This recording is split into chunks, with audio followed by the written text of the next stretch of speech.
Hey, how's it going? I'm Aaron over at Euclid Records. I'm the general manager buyer here. Good morning, Aaron.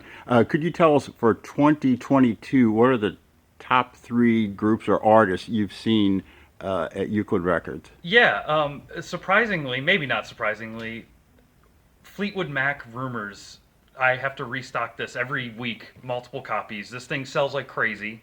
Obviously, there's a lot of Beatles reissues coming out recently, and those always sell. Beatles sells even without reissue series coming out. And I mean, obviously Taylor Swift, her latest album just sells like hotcakes. It's insane. I mean, there's tons of artists that do really well here. We've got, one of the best jazz sections probably in the region, if not maybe the country. So that is also a big draw here. But yeah, you can always count on Fleetwood Mac, Beatles. Those are always perennial bestsellers for sure. Okay. And what 21st century artists are the most biggest Sure. in sales here? Sure.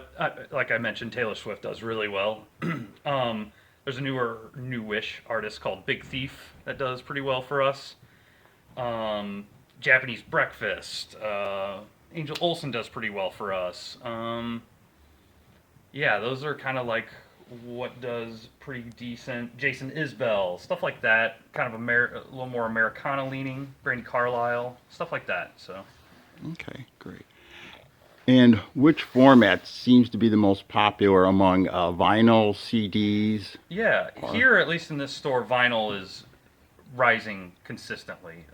More and more people are getting into vinyl. I don't know if maybe the pandemic had a little something to do with that, people being in their homes and exploring something like that.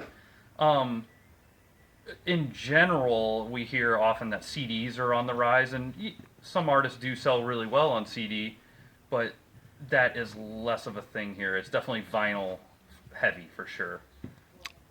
Okay, Aaron, thank you for taking a few minutes out with us today. This is me from Geezerology, and have a great day. Thanks so much.